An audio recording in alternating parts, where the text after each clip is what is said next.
आज चना बढ़िया नहीं, क्यों बीमार मैं हुआ, बढ़िया तुम्हारा नहीं। हाँ तो 11 मुंह उठा के बोला 2-3 दिन दो, आ जाऊंगा मैं फॉर्म में।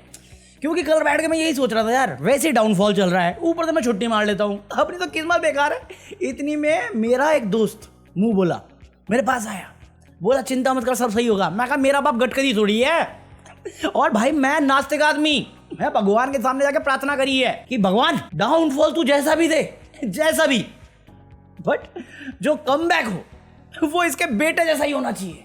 ये इतना ही दे दे पास। पूरा शेयर मार्केट इंडस्ट्री हिली पड़ी है, इनकी रुकावट नहीं आ रही भाई, आसमान में रॉकेट की तरह जा रहा है। इतना जल्दी तो हम चांद पे मंगल पे नहीं पहुंच पाए थे, जितना छप्पड़ फाड़ के हो रहा है। मेरी जिंदगी टाइट फिश, वो इन्वेस्टर की टाइट फिश, फॉरेन इन्वेस्टमेंट की टाइट फिश, ये इसके पास शकाला का बुम बुम वाली पेंसिल जो है। कोई सेंस है इस बात की? मैं कह रहा हूं अगर तुम्हें ऐसा कमबैक भी नहीं देना, मेरा मुझे ऐसी सक्सेस के लिए तड़पाना है, फेलियर में रखना है, मेरा फेलियर अक्षय कुमार का फेलियर बना दो, बस फेलियर बना दो यार, मुझे फर्क नहीं पड़ता, मेरे जो बोलना पड़े मैं बोल दूंगा, सच झूठ जो भी।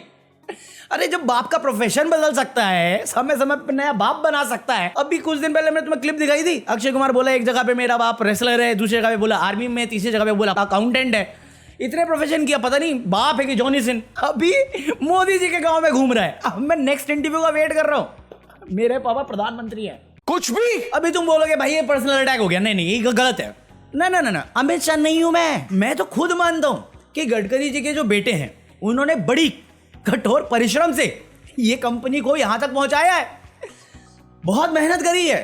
मतलब पूरे सरकार में एक रूल बनाना और पूरे देश को फॉलो कराना कोई इजी काम है, बहुत मेहनत लगी है भाई, ईमानदारी लगी है, कोई करप्शन नहीं। मैं कल ही बात किया, मोटा भाई बोल के गए कोई करप्शन नहीं, कोई भ्रष्टाचार नहीं हो रहा, ईमानदारी ही तो है। और कुछ हो सकता है? तुम्हारी गाड़ी जवाब देने के लिए मुंह खोली नहीं ना, तुम मुंह बंद रखो बस। इतनी ईमानदारी से काम किया है कि जो कंपनी 1985 में खुली आज ऑलमोस्ट 1 बिलियन वैल्यूएशन पे जा रही है, और नंबर ऑफ एम्प्लॉय 58 है या 59। ये है इनका कंट्रीब्यूशन इंडिया में, क्योंकि कंट्रीब्यूशन ऑफ इंडिया में तेरे को बलिदान देना पड़ेगा, मेरे को त्याग करना पड़ेगा। इनको सिर्फ बकैती मारनी आती है, इनके बच्चे कुछ नहीं करेंगे, पैसा छापेंगे, विदेश भागेंगे, हमें सारा ज्ञान फॉलो करना है। इनसे खुद तो काम होता नहीं, हमारी लेने के पीछे पड़े हैं और देशभक्ति का पाठ हमें सिखा रहे हैं। लेग में इंडियन आर्मी के बंदे जो रिटायर्ड हैं उनको जेल में डाल के एंटी नेशनल बोल दे रहे हैं, ये नेशनलिस्ट का कार्ड खेलते हैं। आईपीएस एक बंदा पंजाब साइड में, हरियाणा साइड में राइड कर गया, डिस्क्रिमिनेशन दलित के उसमें बेसिस पे था वो, उसके साथ इतना डिस्क्रिमिनेशन हुआ वो झेल नहीं पाया, उसने अपनी सर्विस के साथ ये काम किया। कितनी न्यूज रिपोर्ट तुम देख रहे हो, कितने टॉप ऑफिशियल का नाम लेके गया है, इंसिडेंट बेस बता के गया है, कितने नेता आ गए, कितनी गोदी मीडिया आ गई, अरे कितने कोर्ट आ गए भाई। कोर्ट की हरकत ऐसी है, मैं बोल दूंगा फिर बोलेंगे कि तू तो जेल जाने वाली बात कर रहा है। बात तो सही है। मध्य प्रदेश में कफ सिरप वाला कांड हुआ, हम बात कर रहे हैं, मुख्यमंत्री जी आए, बोले ये कल की बात है, आज की बात करूं। आज की बात में किसी ने मार दिया केस कि इन्वेस्टिगेशन होनी चाहिए, सीबीआई प्रोब होना चाहिए। कोर्ट बोली किस बात का प्रोब नहीं होगा, क्योंकि अगर हुआ तो कौन फंसेगा तुझे भी पता, मुझे भी पता, और वो फंसेगा तो उसके चक्कर में कौन फंसेगा, फिर तो तू भी और मेरे में डिफरेंस क्या है? उतार के फेंक दो ये वर्दी, पहन लो ये बलवंत राय का पट्टा अपने गले में। ऐसा डायलॉग सुना था मैंने सनी देओल पे। कभी अपन को फंसना नहीं भाई, ये दोनों जगह से फंसने वाली चीज है, और तीसरा सामने ही है मेरे जो फंसाएगा मुझको। सही बात है। मुझे नहीं मालूम या तुम्हें मालूम है कि नहीं, बीजेपी हो या कांग्रेस, इन सबका रिश्ता तालिबान के साथ कभी इतना सही नहीं रहा। और ज्यादा पुरानी याददाश्त नहीं दिलानी मेरे को तुम्हें हिस्ट्री में जाने के लिए, क्योंकि अपेरेंटली आजकल मूवीज और बुक्स ही काफी होती हैं किसी को एंटी नेशनल और पास्ट चेंज करने के लिए। IC 814 कांधार इवेंट पे एक मूवी आई थी जिसमें एक मीडिएटर का रोल किया गया था, और उसके बाद बहुत सारे इंसिडेंट हुए हैं जिनमें इनका योगदान रहा है। और इस पे बीजेपी हो या कांग्रेस, ये दोनों ही खिलाफ रहे हैं, चाहे वो मोदी जी हो, चाहे उनका IT सेल जो झूठ फैलाने का बाप बैठा है वो हो। आज कोई बात नहीं कर रहा, आज ये लोग तालिबान को डिफेंड कर रहे हैं, जब अपोजिशन वाले क्वेश्चन कर रहे हैं कि क्यों जर्नलिस्ट, फीमेल जर्नलिस्ट को अलाउ नहीं किया गया प्रेस कॉन्फ्रेंस में। अरे एक पल के लिए तो गोदी मीडिया का शिव अरोड़ नहीं है, उसने क्वेश्चन कर दिया कि तालिबान वालों का भी प्रेस कॉन्फ्रेंस हुआ है। मैं कहा किसको ताना मार रहा है? पेमेंट नहीं आएगा तेरे को? ये तालिबान में प्रेस कॉन्फ्रेंस कर रहे हैं। एक हमारे हैं पापा विश्वगुरु, 11 साल हो गए, बताओ तालिबान वाले भी कर रहे हैं। मरना तेरे को डर नहीं लगता? बट ये सब तो एक तरफ चल रहा है कि औरतों को नहीं बुलाया, तो जो अंधभक्त हैं वो डिफेंड कर रहे हैं, जो अपोजिशन का सपोर्टर हैं या अपोजिशन है वो क्वेश्चन कर रही है, और मैं कह रहा हूँ इनमें पढ़ना ही नहीं मेरे को। ये बेतुका मुद्दा है। मैं कहा किस बात पे क्वेश्चन कर रहे हो तुम? रूल करने वालों की आइडियोलॉजी किसकी है? आरएसएस की। तुमने वो कहावत सुनी है, यही अपराध मैं बार बार करता हूँ, आदमी से प्यार करता हूँ। सेम आइडियोलॉजी तालिबान वालों की है। उनको औरत की कदर नहीं, इनको औरत की कदर नहीं। मैं पॉइंट जो मैं कहना चाह रहा हूं, जिन लोगों का औरत से कोई संबंध नहीं पैदा होने के बाद, और जब वो जाए तो उसको खुद को नॉन बायोलॉजिकल क्लेम कर दे, तो इनसे क्या उम्मीद कर रहे हो? तुम्हें क्यों लगता है ये औरत का भला सोच रहे हैं? ये आदमी का भला नहीं सोच रहे, एक आदमी के अलावा। तुम्हें क्यों लग रहा है ये जस्टिफाई करे तालिबान को? वरना इसका कोई बात ही नहीं है, मतलब ही नहीं है। कौन है मेन लीडर्स? करवा चौथ की बात कर रहे हैं। करवा चौथ के दिन मोदी जी ने मेंटल हेल्थ डे सेलिब्रेट किया। उसके बाद जेपी नड्डा ने क्या किया? दीपिका पादुकोण लेके ब्रांड एम्बेसडर बना दी।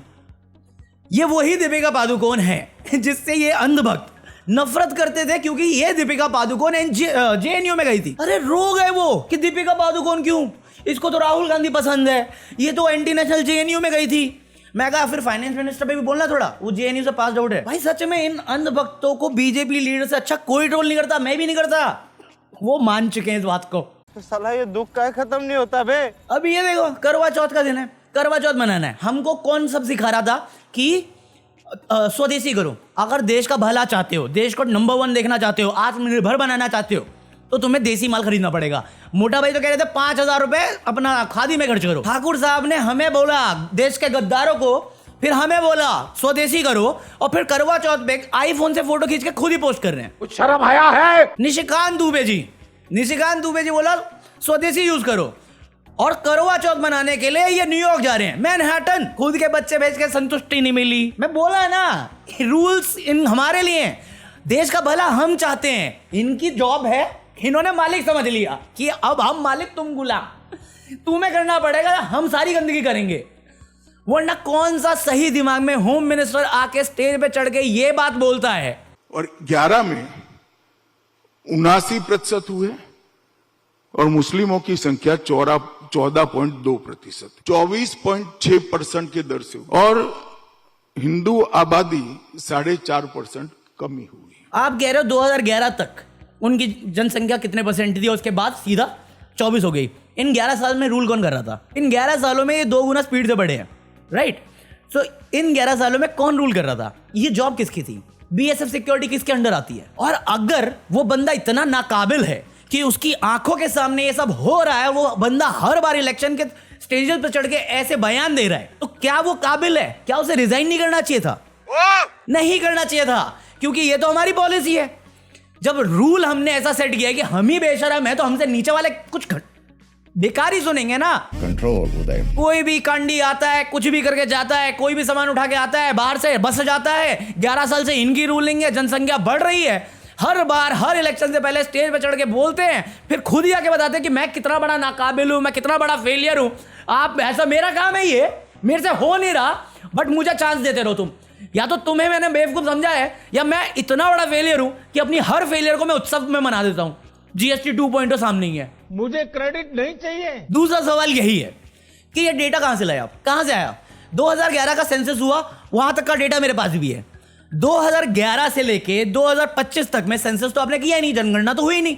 डेटा कहां से लाए आप? और ये डेटा अगर आप लाए तो इसे कहां मैं पढ़ सकता हूं, कहां मैं देख सकता हूं? अगर आपके पास डेटा नहीं था तो आप as a home minister of a country stage पे चढ़ के झूठा भाषण कैसे दे सकते हैं, जब आप एक सेक्युलर कंट्री के होम मिनिस्टर हैं, किसी हिंदुत्व ग्रुप के ब्रांड एम्बेसडर नहीं? अपनी नाकामयाबी इस तरह से कौन गिनवाता है? और जब ये सब पहले से पता था और तुम्हें मालूम था इसका मिसयूज होगा फेक इंफॉर्मेशन के लिए, तो आपने स्टेज पे चढ़ के बोला क्यों? फिर ऑफिशियल हैंडल से इसे पोस्ट क्यों किया? और अभी भी इसको डिलीट क्यों किया? फिर सब जानते हुए आपने किया है, और उसके बाद आप बोलते हो कि फेक न्यूज फैलाई जाती है।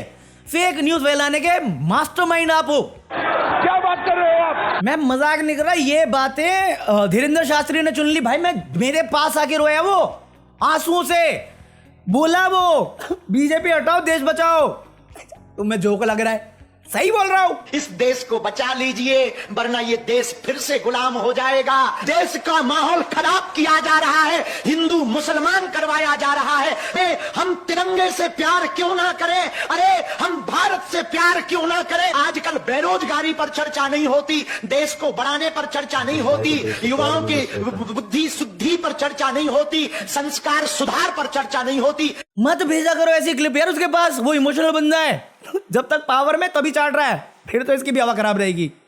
मैंने कहीं पढ़ा था ये कि अगर तुम जुल्म कर रहे हो तो जुल्म उतना ही करो जितना तुम्हारी बुड्ढी हड्डियां सह पाए, और किसी को बालक बुद्धि कहने से पहले अपने बेटे की एज, अपनी एज और अपने मालिक की एज तीनों देख लिया करो।